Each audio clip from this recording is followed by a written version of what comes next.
Welcome back. You're here for part 5 of our mini-series on new models of the mind. So far, we've talked a lot about the how of performance. But today we are going deep on the what. Okay, let's jump right in. The big idea for today is something called liquid information. And the core concept is this. What if consciousness isn't a thing inside your head, but is actually a dynamic, flowing field of information? Just that one little shift in how you think about it has absolutely massive implications for how we think, how we feel, and you guessed it, how we perform. So here's our game plan. First, we're going to tear down the old model of consciousness and build up this new idea of flow. Then we'll look at how our emotions and senses are not just experiencing reality, but are actively creating it. And finally, we'll get really practical and talk about how you can actually harness this flow for peak performance, and even what role something like AI might play in all this. All right, let's get to it. We're going to start by really challenging a belief that's been around for centuries. This idea of the mind is some kind of machine. But what if that mechanical model is the very thing that's holding us back? Okay, so check this out. On the left, you've got the old way of thinking. Consciousness is a box, a container. It just holds stuff like thoughts and memories. It's static. But look at the model on the right. This is a total game changer. Here, consciousness is a dynamic, fluid field. It's a living, self-organizing system that's constantly moving and changing. It doesn't just hold information, it is the flow of information. And this brings us right to the core definition, liquid information. Think of it like this. Your consciousness is a field of information that acts a lot like water. It can flow smoothly, it can get choppy and turbulent, or it can settle into these really stable, coherent patterns. And here's why that matters. It means you don't optimize your mind with brute force. You do it by creating alignment, by creating resonance within this field. So, if consciousness is this flowing field, what's steering the current? Well, one of the most powerful forces is something we all deal with every single second of every day, our emotions. Take a look at this phrase on the screen, dimensional modulator. I mean, that sounds like something out of science fiction, right? But it's a really powerful way to think about it. In this model, your emotions aren't just a side effect of your thoughts. No, they are the primary architects of your reality. They act like a filter that decides what information even gets your attention, and they literally change how deep or rich your experience of the world feels. And you can feel the difference. On one hand, when you're in a coherent state, feeling calm, focused, in the zone, information just flows. Ideas connect, you see the bigger picture. But on the other hand, when you're in a dysregulated state, like feeling anxious or angry, look what happens. The information shatters. It gets chaotic. You get stuck in these frustrating mental loops, and your world just feels like it's shrinking. So, our emotions are shaping our inner world. But what about the outside world coming in? We tend to think our eyes and ears are just clear windows, giving us a perfect picture of what's out there. But this framework says, not even close. Think about it this way. Your senses are not passive windows. They are active translators. They take all the raw data of the universe, light waves, sound waves, pressure, and they convert it into the only language your brain understands, neural oscillations. Those oscillations are what create the informational field that you experience as reality. So you're not seeing the world as it is, you're seeing the world as you reconstruct. You can actually see this happen over your own lifetime. When we're kids, our informational field is just incredibly fluid, right? Less rigid. It's why imagination is so powerful. But as we get older, those patterns in the flow, they stabilize. They have to for us to function efficiently in the world. We get better at doing specific things, but the trade-off is that we often lose some of that access to the more fluid, creative ways of seeing things. Okay, so this is all super interesting, but here's the big question. How do we actually use this stuff? How do we take this idea of a fluid information field and use it to our advantage? Well, the secret is all about alignment. Let me just ask you a question. Think about where you are right now. The light in your room, any background noise, the clutter or lack of it on your desk. Do you think those little, seemingly tiny things actually make a real difference in how you think and perform? The answer is a massive, resounding yes. When all those small inputs are pointed in the same direction, when they're aligned with what you're trying to do, their effect isn't just 1 + 1 + 1. It's compounding. They all work together to quiet the noise in your informational field, letting your mind flow with way less friction. And this, right here, is what elite performers do, whether they know it or not. They are masters at protecting their informational coherence. They obsess over their nutrition, their schedules, their sensory environments. They aren't just trying harder than everyone else. They're strategically removing all those little bits of friction that drain mental energy, which frees up a huge amount of cognitive power. Now, you might be thinking, that's great, but I don't have a personal chef and a huge support team. And in the past, that was a fair point. That kind of environmental control was a luxury. But today, technology is changing the game for all of us. I want you to think of AI as a form of cognitive scaffolding. It can do for us what that support team does for an athlete. It can handle the repetitive, brain-draining tasks. It can help us plan and organize. It can even suggest those sensory alignments we talked about. It basically reduces the cognitive tax of modern life so we can keep our own informational field clear and coherent. So let's make this super practical. Just look at this table. This isn't about some rigid one-size-fits-all set of rules. It's about consciously matching your environment to your goal. If you need to do focused work, you see here it suggests cool light and consistent sounds. But if you want to be creative, maybe try some warmer light and more ambient audio. And for rest, you dial everything down. Each choice is about curating your informational field to support the state you want to be in.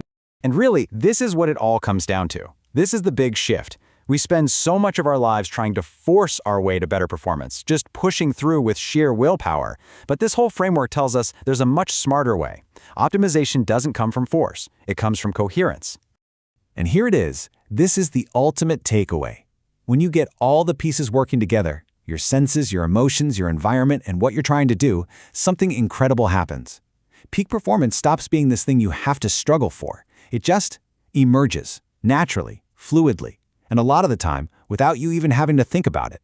The system just organizes itself for success. All right, let's dive into something pretty cool today. What if getting what you want in life isn't about some kind of magic or wishful thinking, but actually about managing the information that flows around you?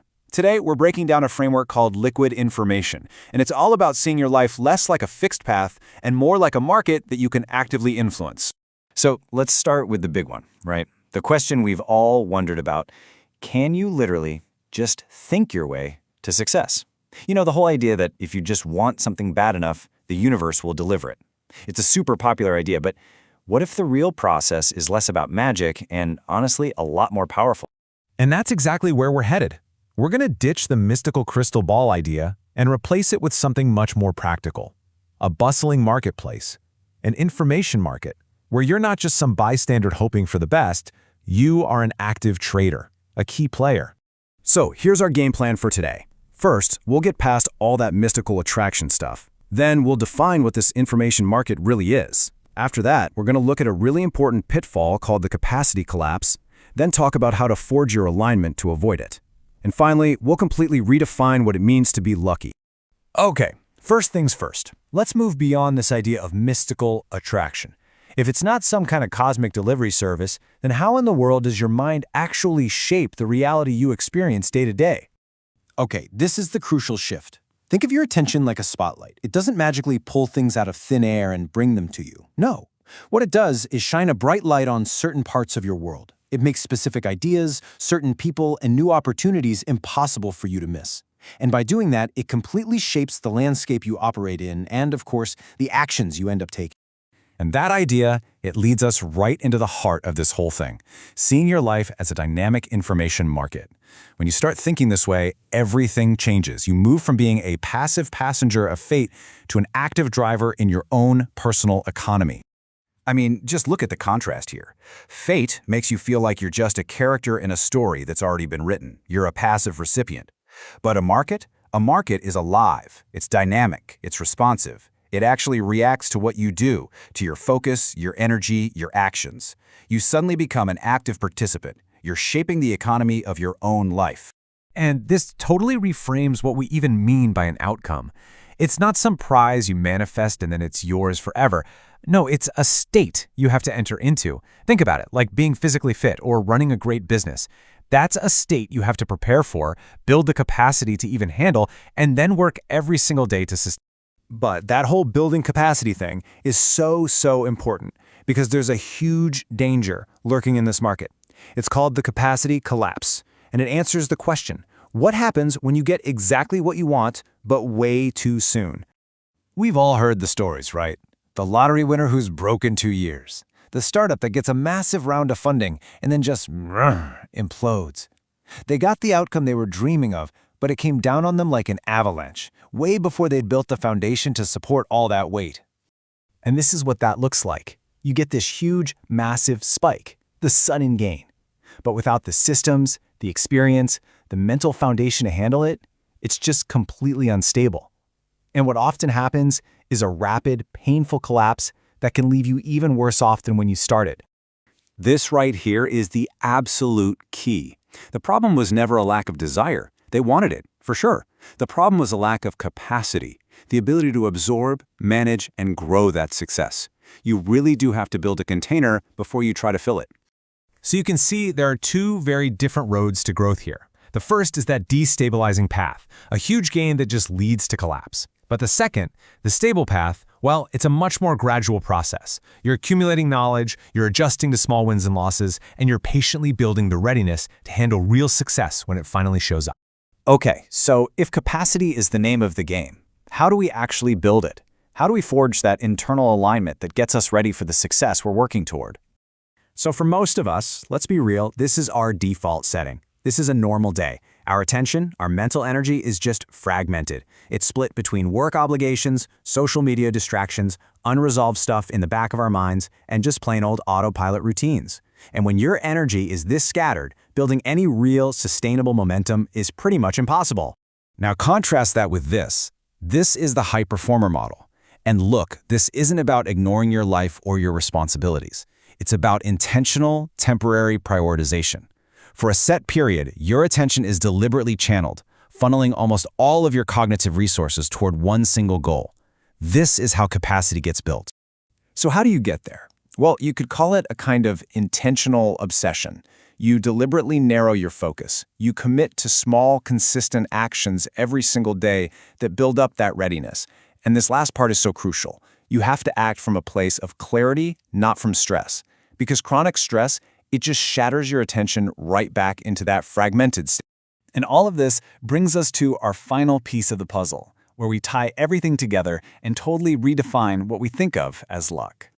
This is the big shift in thinking. We're swapping out mystical attraction for intentional alignment.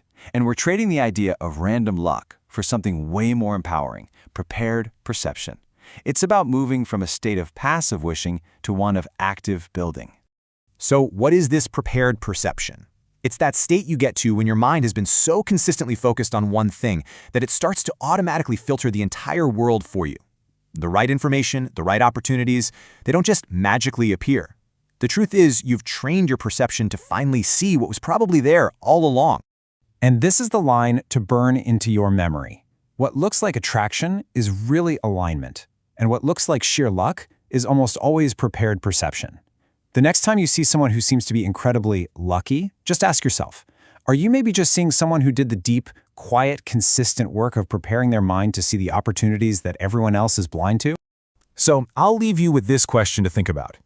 In the massive, chaotic information market of your own life, your attention is the most valuable currency you have. It's the only one that really matters. So where are you investing